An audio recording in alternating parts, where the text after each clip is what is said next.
এটা কেমন ধরনের কথা হলো যে রাত দিন ফুল টাইম জীবনটা এই মোবাইলটার সাথে বাইধা ফেলা? এটা তোমারে কোথায় নিবে বাপ, কোথায় নিবে?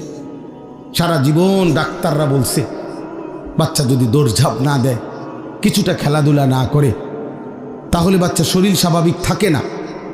কই তোমরা তো এখন খেলাধুলাও বন্ধ করে দিছো।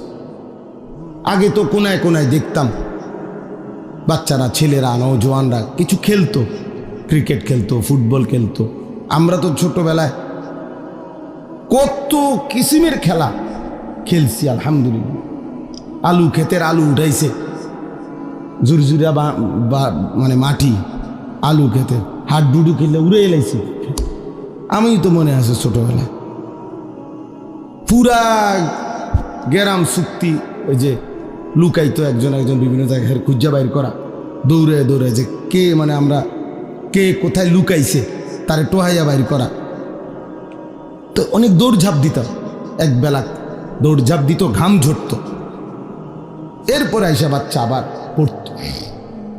এখন তো তোমরা সারাটা দিন এই একটা চোখ, মানুষের একটি জিনিস সারাক্ষণ এটার পিছনে, এই মোবাইলের পিছনে ব্যয় করা, ভাইয়া কোথায় নিয়ে যাবে চোখটা? তুমি ডাক্তারকে জিজ্ঞেস করো, বিবেককে জিজ্ঞেস করো বাপ। এত ফালতু মানুষের জীবন হয় না। ন্যূনতম যদি লক্ষ্য উদ্দেশ্য কারো না থাকে, সে মানুষ কোথায়? কি পাগল ছাগল না গরু ছাগল? সারাদিন ঘাস চাবানো। আল্লাহ তোমাদেরকে বিবেক দান করেন। আমাদের কথা আমরা বললাম ভাই, পাত্তা না দিলে কোনো সমস্যা নেই। তোমার ফতে তুমি, আমার ফতে আমি, কারোর লেগে কেউ আটকায় না। এটা মনে রাখো বাপ। হাসলেও পৃথিবী, কাঁদলেও পৃথিবী শেষ হয়ে যায়। কারো জন্য পৃথিবী, কারো জন্য কেউ আটকায় না। সবাই কোনো না কোনোভাবে দুনিয়া পার করে ফেলে, একভাবে না একভাবে শেষ হয়ে যাবেই। কিন্তু কবরে গেলে কষ্ট হবে, আখেরাতে কষ্ট হবে বাপ। দুনিয়ার সবচেয়ে সুখী ব্যক্তিরও শেষ হয়ে যাবে, দুনিয়ার সবচেয়ে দুঃখী ব্যক্তিরও শেষ হয়ে যাবে, কিন্তু আখেরাত আল্লাহর কসম শেষ হবে। সুখেরও শেষ নাই, দুঃখেরও শেষ নাই। লা ইউফাত্তারু আনহুম, আল্লাহ বলছে এক সেকেন্ডের জন্য বিরতি দেওয়া হবে, এক সেকেন্ডের কোনো বিরতি মিলবে না। কোরআনুল কারীম আল্লাহ বারবার বলছে খালিদিনা ফিহা আবাদা, জান্নাত চিরস্থায়ী, জাহান্নামও চিরস্থায়ী। চিরস্থায়ী, খালিদিনা ফিহা। এই জন্য দোস্ত আমার, বাবা আমার, সবাই মিলে আত্মসমালোচনা, নিজের উপলব্ধি করা চাই। যাই হোক, তো আমি যে কথাটা শেষ করতেছিলাম যে লিকাইলা ইয়ালামা মিন বাদি ইলমিন শাইআ, আল্লাহ তাআলা বলেন মানুষকে আমি বৃদ্ধ বানাইতে বানাইতে এমন বুড়া বানাই, একটা পর্যায়ে আইসা তার আর বিগত জীবনের কোনো এলেম, কোনো জ্ঞান কিচ্ছু আর থাকে না, কিচ্ছু আর থাকে না। একটা পর্যায়ে আর সে কিছুই বলতে পারে না। বাইচা আছে ঠিক আছে, কিন্তু কোনো সৌদবোধ নাই, কিছুই নেই। এটাই জীবন। আমার আপন মা, মা আমার 70 বছরের উপরে বয়স হবে, মা আমার জীবিত আছে। আমি সেই মায়ের সন্তান। ক্লাস 4 পড়ুয়া আমার আম্মা, 4র্থ শ্রেণী পর্যন্ত পড়ছে স্কুলে ছোটবেলায়। এরপরে মার বিয়ে হয়েছে, ক্লাস 5-এ উঠছে আর মার বিয়ে হয়ে গেছে। আগের দিনে এমনই ছিল, আমাগো মা চাচিরে এমনই ছিল। কুদ্দুর কাদ্দুর ফটছে, গেছে আইছে অল্প কুদ্দুর, একটু সাবালক হয়েছে আর বিয়ে দিয়ে লাইছে। এই মা বিগত পুরাটা জীবন মা, আমরা 8 জন ভাই বোনকে দিন শিখাবার জন্য মার অবদান বেশি। মা আমাদেরকে গোটাটা সংসার আগলায় রাখছে। আমাদের পড়ালেখার খরচ আব্বার থেকে নিয়ে সবাইকে আমাদেরকে লালন পালন করছে। আমাদের আরো 2টা ভাই মারা গেছে, মার ছোট 2 সন্তান জন্মের কিছুদিন পর পরে মারা গেছে। তাহলে ওই 2 ভাইকেও তো মা গর্ভে ধারণ করছে। তাহলে 10 জন। আমরা বেঁচে আছি আলহামদুলিল্লাহ 8 জন, আর 2 জন কি ছোট্ট থাকতেই মারা গেছে। তাহলে 10 জন সন্তান মা গর্ভে ধারণ করছে। তাইলে এই মা, আমি দেখতাম কত কিছু ভাই বোনদের সব তো মায়ে বুঝাইতো। কিন্তু এখন আইসা আমার আম্মা বয়স বাইচা আছে ঠিক, একটি শব্দ কিছু বোঝে না। কিছু বল নামাজ, মা নামাজ পড়েন, আহা মা রে, আমি আমার সারাটা জীবন আমি বুঝের পরে দেখছি মা একবার সকালবেলা বসে রয়েছে মুসল্লা, মা কি গো উঠতেন না? বাজি আমার তো চাষতের নামাজ রয়েছে, আমার তো এশরাকের নামাজ রয়েছে, তাহাজ্জুদের নামাজ, আউয়াবিনের নামাজ, কুদ্দুর পর পর ওজিফা, ওই যে আগে যে ছোট ছোট মা চাচিরা পড়তো, ওজিফানি কইতে এগুলারে ছোট ছোট বই, কোরআন শরীফ সূরা, নির্দিষ্ট সূরাওয়ালা, এগুলো পড়তো, দুরূদ শরীফ পড়তো, তসবিহ পড়তো, 1000 দানার তসবিহ ছিল মা, এগুলো দেখতাম বইয়ে বইয়ে পড়তো। তখন মা কিছুই কইতার জি গেলে কথা কয় কহ কিদা, মানে কিচ্ছু বোঝে না। তো সেই মা আমি যাকে দেখছি ভাব, তাহলে একটা বয়সে আইসা এখন মা বেঁচে আছে ঠিক, কিন্তু মার আর সেই জ্ঞান ব্রেন আর কাজ করে। তো আমার বলার উদ্দেশ্য হলো, মানুষ তো বয়সে আইসা মানুষের বুদ্ধিমত্তা আকল দেমাগ কমতে পারে, কিন্তু তোমরা যারা নওজোয়ান তোমাদের তো বাবা বোঝা উচিত যে এই মুহূর্তে তো তোমাদের সব কিছু সচল, তোমার হাত যেমন মজবুত, তোমার বিবেকও তো মজবুত, তোমার পুরাটা শরীরটাও তো মজবুত। তোমরা যারা 17-18 বছরের ছেলে, তোমাদের তো এখন 100 মাইল দৌড়াইলেও কষ্ট হওয়ার কথা না বাপ। আমি ওই যে মৌলানা অনেকক্ষণ ওয়াজ করছে, আমার আয়সা বলছে, আমি মনে মনে বলতেছি সে যদি শুনতো। হ্যাঁ, আমি এক টানা সোনাকান্দা মাদ্রাসায় চাকরি করতাম, 11 বছর চাকরি করছি। ওই সময় আমি 2.5 ঘন্টা, বিশ্বাস করেন একবার আল্লাহর সাক্ষী রেখা বলি, 2.5 ঘন্টা পায়ে হাইটা মাহফিলে গেছি, ঘড়ি ধরা 4 ঘন্টা বয়ান করছি, না খাইয়া আবার 2.5 ঘন্টা হাইটা মাদ্রাসায় আইসা রাত্রে ঘুমাইছি। এই তো সেদিনের কথা। কি হয়েছে? কিচ্ছু মনে হয়েছে না, গায়ে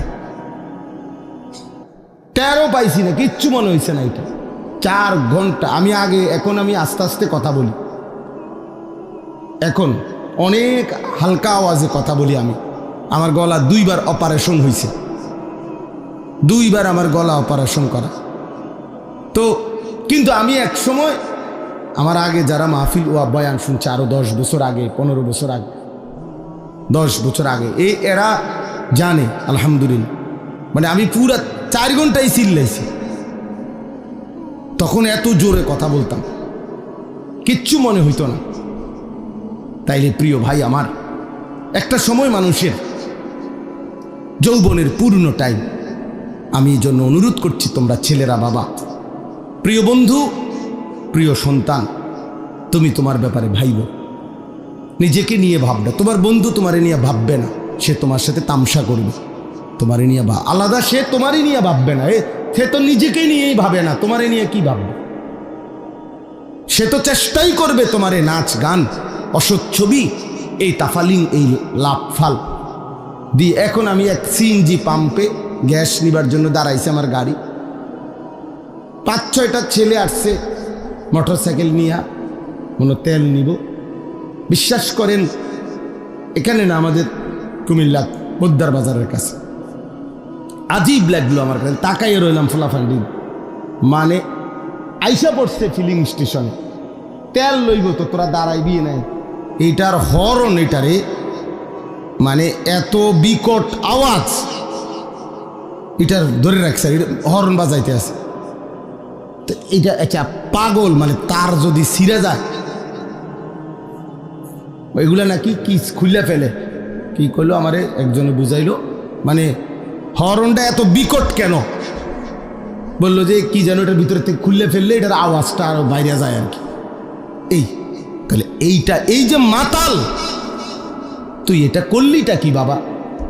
এটার কি অর্থ আছে যে তুই এত জোরে এখানে হরন দিবার কি আছে? তুই তো দাঁড়াইছো, তুই তেল নিবা, তো তুমি এটার হরন, মানে এটা হের কাছে ভালো লাগবে, হাঁসের এক থাপ্পড় মারের, ঠ্যাং দিয়ে দেখলাম লাত্তি মারের। বিশ্বাস কর, মানে আমার কাছে মনে হয়েছে একটা চিড়িয়াখানার জানোয়ার, চিড়িয়াখানার জানোয়ার ছাড়া আর কিচ্ছু না। এটা কি রে বেটা, তোরা মানুষের বাচ্চা হইলে এমন করস কা? এইতে হেতরে লাতি দের, থাপ্পড় মারের, কে হাসের, কেউ কি দেখে কিনা, আর কোনো মানুষ আছে কিনা ডানে বামে, এতটুকু আকল দিন।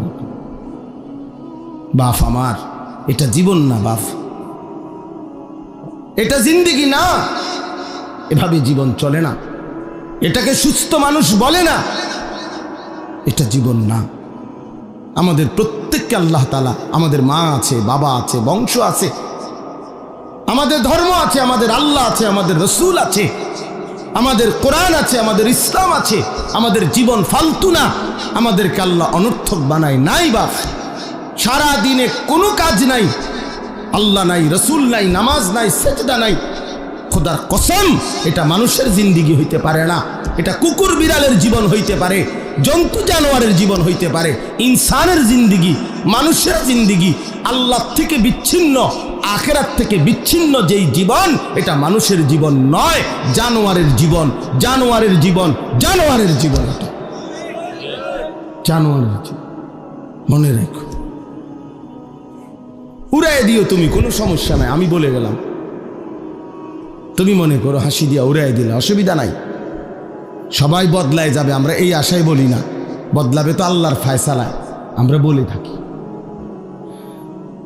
আমরা তো জানি, এটা বিশ্বাস করি, আমার কোনো যোগ্যতা না, ফায়সালা তো আসমানে, কে ফিরবে, কে বদলাবে, কার জিন্দেগি সুন্দর হবে, এটা তো আল্লাহর সিদ্ধান্ত। কিন্তু এই জীবন, মানুষের জীবন যেটা, এটা সেজদাওয়ালা জীবন, বন্দিগিওয়ালা জীবন, আখিরাতওয়ালা জীবন। প্রিয় ভাই, কোরআন শরীফের আয়াত শুনেন, আপনারা বাবারাও শুনেন, আল্লাহ কোরআনে ডাইরেক্ট বলছে ফামাসালুহু কামাসালিল কালব, সরাসরি কোরআন শরীফের আয়াত। আল্লাহ বলছে বেঈমান নাফরমান, তার উদাহরণ হলো কামাসালিল কালব, কুত্তার মতো। সরাসরি কোরআন, কালবুন অর্থ কুকুর, কুকুর, কুত্তা। জিজ্ঞেস করেন কোন আলেমকে, কোন মাদ্রাসা ছাত্ররা জিগেল, হে কই এটা জানে, কালবুন অর্থ কুত্তা। আল্লাহ তাআলা কোরআনে বলছেন নাফরমান, বেঈমান, সেজদাবিহীন, আমার গোলামি, আমার বন্দিগি যার মধ্যে নাই, ওই কুত্তার মতো, কুত্তার মতো, কুত্তার মতো বেটা, ওই মানুষের বাচ্চা না।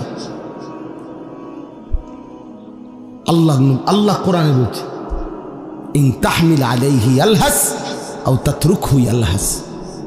আল্লাহ বলছে কুকুরের স্বভাব কি, আল্লাহ নিজে বলছে পাইলেও জিহ্বা লম্বা করে, না পাইলেও জিহ্বা লম্বা করে। হ্যাঁ, নারী দেখলো অস্থির, না দেখলো অস্থির। এই দেখেন যে সমস্ত যুবক দিন রাত নারীর ছবি দেখে, এদের তৃপ্তি নাই। তৃপ্তি হইলে তো এতে একটা বন্ধ রাখতো, যে যাক আমি দেখতে শান্তি লাগছে, একটু তৃপ্তি হয়েছে, ঘুমাইয়া তৃপ্তি হয়েছে, ওরা আর ঘুম যাওয়ানোর দরকার নাই, আবার রায় তুলে আবার ঘুমামু।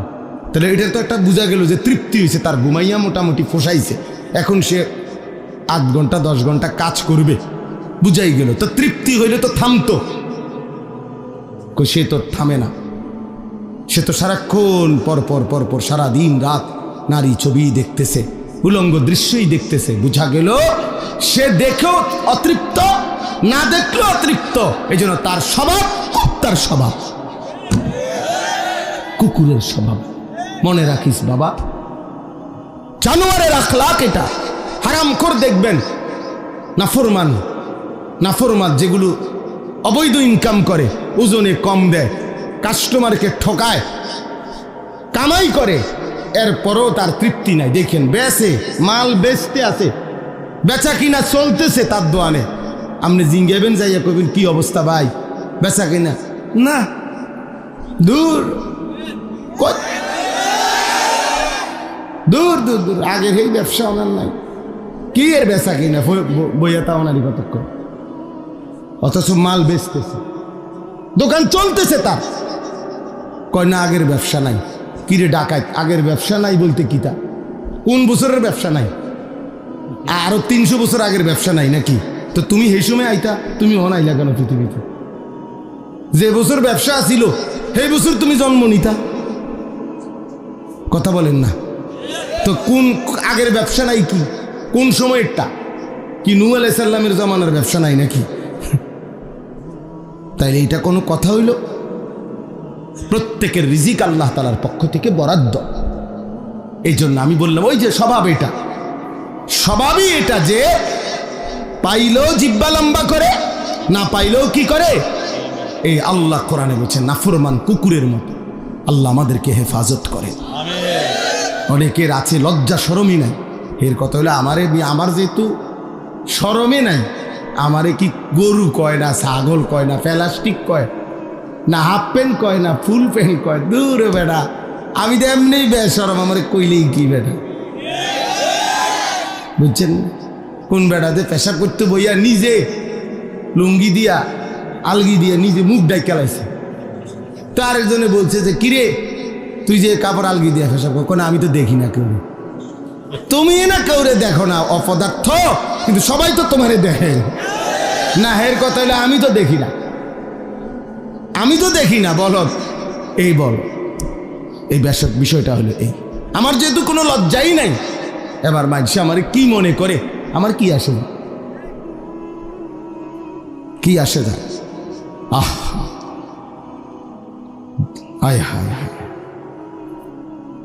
এই জন্য প্রিয় বাপ, চলেন আমরা নওজোয়ান সাথী, তোমরাও বলি, আবারও বলছি তোমাদেরকে এই কথাটাই বললাম, নিজের উপরে কদর করো বাবা। নিজের চরিত্র বড় সম্পদ। ছোটবেলায় আমরাও স্কুলে পড়ছি বাপ, প্রাইমারি স্কুলে আমরাও দাখিল পাস করছি। ছোটবেলায় শিক্ষকদের মুখেই শুনছি। ছোট্টবেলায় আমার মনে আছে, আমি স্কুল জীবনেই প্রাইমারি জীবনেই শুনছি, character is lost, everything lost. যার চরিত্র নষ্ট, সব নষ্ট। আর মানি লস্ট, সামথিং লস্ট, না নাথিং লস্ট। টাকা যদি ক্ষয় হয়, নষ্ট হয়, কিছুই না, nothing. Health is lost, something lost. শরীর যদি কিছু নষ্ট হয়, ক্ষয় হয়, তো কিছুটা ক্ষতি। কিন্তু আখলাক চরিত্র যার নষ্ট, তার সব নষ্ট। চরিত্রহীন একেবারেই নিকৃষ্ট, একেবারেই নিকৃষ্ট। এই জন্য আমরা যদি ফিকির করি বাবা, নিজের পক্ষে নিজের ভালো, নিজের কল্যাণ সম্ভব, আল্লাহ আমাদেরকে তৌফিক দান করেন। আল্লাহ তাআলা প্রতিটা নওজোয়ানকে কবুল করে নেন। চলেন আর অল্প একটু সময়, এবার আমি যে আয়াতটা পড়ছি এটার উপরে একটু কথা বলি। 15 নম্বর পারা, 17 নম্বর সূরা বনী ইসরাইলের প্রথম আয়াত। এই আয়াতটা হলো মেরাজকে কেন্দ্র করে আমাদের প্রিয় নবী সাল্লাল্লাহু আলাইহি সাল্লামের জীবনের অত্যন্ত গুরুত্বপূর্ণ, মর্যাদাপূর্ণ, বৈশিষ্ট্যমণ্ডিত একটা ঘটনা। নবীজির জীবনের একটা আজিমুশান সম্মান নবীর, সেটা হলো মেরাজ। মেরাজুর রসুল, মেরাজুন নবী সাল্লাল্লাহু আলাইহি ওয়াসাল্লাম। রাসূলুল্লাহ সাল্লাল্লাহু আলাইহি ওয়াসাল্লামকে আল্লাহ তাআলা নবুয়তের সময়ে জমিন থেকে 7 আসমানের ঊর্ধ্বে, কোটি কোটি গুণ ঊর্ধ্বে আল্লাহ তাআলা তার মহান আরশে আজিমের মধ্যে মেহমান করে নিয়েছিলেন। সেখানে আল্লাহ তাআলা নবীজির সাথে সাক্ষাৎ করেছেন, কথাবার্তা বলছেন, হাদিয়া দিছেন। সচক্ষে নবী আল্লাহকে সচক্ষে দেখছেন, আবার দুনিয়ার জমিনে ফেরত আসছেন। এই ঘটনাটাকেই বলা হয় কি? মেরাজ। মানে আমি সংক্ষেপে বললাম, আর এটাকে কি বলে? মেরাজ বলে। এটা আমাদের নবী সাল্লাল্লাহু আলাইহি সাল্লামের জীবনের আশ্চর্যতম, অবাক করা, বিস্ময়কর ঘটনা। এই ঘটনাটা আল্লাহ তাআলা এই আয়াতের মধ্যে এই ঘটনার প্রথম অংশ তুলে ধরছেন। এই ঘটনাটা নবীজি সাল্লাল্লাহু আলাইহি সাল্লামের দুইভাবে হয়েছে। একটা হলো জমিন থেকে জমিন, আরেকটা হলো জমিন থেকে আসমান ঊর্ধ্বে। প্রথম জিব্রাইল আইসা বোরাক, একটি জান্নাতি বাহন, ওইটার মধ্যে চড়াইয়া আল্লাহ নবী সাল্লাল্লাহু আলাইহি সাল্লামকে মক্কার জমিন থেকে, কাবা ঘরের কাছ থেকে মসজিদে আকসা, যেটা বর্তমান ফিলিস্তিনে বাইতুল মুকাদ্দাস, এই যেটাকে জেরুজালেম, ইসরায়েলরা, ওই ইহুদি কুত্তারা যে জায়গাটা দখল করে রাখছে, মুসলমানদের প্রথম কেবলা মসজিদে আকসা, অত্যন্ত বরকতময় জমিন। এই বরকতময় ভূমি মসজিদ, ওইখান পর্যন্ত প্রথম জিব্রাইল নবীজিকে নিয়ে গেছে। তাহলে মক্কার জমিন থেকে ওই বাইতুল মুকাদ্দাসের জমিন মসজিদে আকসা, মানে মসজিদে হারাম থেকে মসজিদে আকসা। আমরা অনেকেই আলহামদুলিল্লাহ কাবাঘর সবাই যাওয়ার তৌফিক না হলেও দেখছি। তো এই কাবাঘর যে ছবিতে দেখছি, কালো গিলাফের যে কাবাঘর, এই কাবাঘরের চারদিকে গোলাকার, চারিদিকে মিলাইয়া মসজিদ আছে। এই মসজিদটারই বলে মসজিদে হারাম, অর্থ সম্মানিত মসজিদ। এটা এই মসজিদে হারাম মানে কাবাঘরের এই সীমানা থেকে ওই মসজিদে আকসা পর্যন্ত আল্লাহ নবী সাল্লাল্লাহু আলাইহি সাল্লামকে জিব্রাইল নিয়ে গেছেন। তাহলে জমিন থেকে জমিন, মসজিদ থেকে মসজিদ, কই থেকে কই? মসজিদ থেকে মসজিদ, অথবা জমিন থেকে কি জমিন। এটা হলো এই ভ্রমণের প্রথম অংশ মেরাজের। আর ওইখান থেকে মসজিদে আকসা থেকে দুইটা বর্ণনা, একটা হলো বোরাক উপরে উঠছে, আরেকটা হলো আসমান থেকে সিঁড়ি নামাইছে আল্লাহ কুদরতিভাবে। ওই সিঁড়ির উপর দিয়া বোরাক সিঁড়ি বাইয়া আসমানে উঠছে। তো আল্লাহ তাআলা কুদরতিভাবে নবী সাল্লাল্লাহু আলাইহি সাল্লামকে সশরীরে জিব্রাইলের মাধ্যমে আসমানে নিয়ে গেছেন। প্রথম আসমান, দ্বিতীয় আসমান, এভাবে 7 আসমান পার করছেন। প্রত্যেক আসমানে অগণিত ফেরেশতাদের সাথে দেখা হয়েছে। বিভিন্ন নবী রাসূলদের সাথেও আমাদের নবী সাল্লাল্লাহু আলাইহি সাল্লামের সাক্ষাৎ হয়েছে। 7 আসমান পার করে এরপরে আল্লাহ তাআলা সিদরাতুল মুনতাহার ওইদিকে আলাদা আরেকটি বাহন পাঠাইয়া এরপরে নবীজি সাল্লাল্লাহু আলাইহি সাল্লামকে আরশ আজিমের মেহমান বানাইছেন। যেখানে নিয়ে গেছেন সর্বশেষ, সেখানে ইতিপূর্ব কেউ আর যায় নাই, আগামীর কিয়ামত পর্যন্ত আর কেউ যাবে না। তিনি একজনই ওই মর্যাদা পেয়েছেন, আল্লাহ তাআলা তাকে নিয়েছেন। তিনি একজনই, তিনি আমাদের রসুল মুহাম্মদুর রসুল সাল্লাল্লাহু আলাইহি ওয়াসাল্লাম। আল্লাহ তাআলা সর্বোচ্চ মর্যাদায়, আল্লাহর সৃষ্টির সর্বোচ্চ মাকামে আল্লাহ তাআলা নবীজিকে তুলেছেন। আরশে আজিমের উপরে নিয়ে আল্লাহ তাআলা নবী সাল্লাল্লাহু আলাইহি সাল্লামকে বুঝাইছেন যে বন্ধু, এবার শুধু আপনি সিরিয়ালটা বোঝেন, যে দেখেন এখন উপরে, আপনার উপরে আসি শুধু আমি আল্লাহ, এরপরে আপনি, এরপরে আমার গোটা সৃষ্টি আপনার কদমের নিচে, আরশে আজিমটাও আপনার কদমের নিচে। তাইলে এখন এবার স্তর বুঝতে কল, প্রথমে আমি আল্লাহ, তারপরে আপনি রাসূলুল্লাহ, তারপরে গোটা সৃষ্টি। এই মর্যাদার হিসাব। সর্বোচ্চ প্রথম মর্যাদাবান মহান আল্লাহ, আল্লাহর পরে রাসূলুল্লাহ, এরপরে বাকিরা।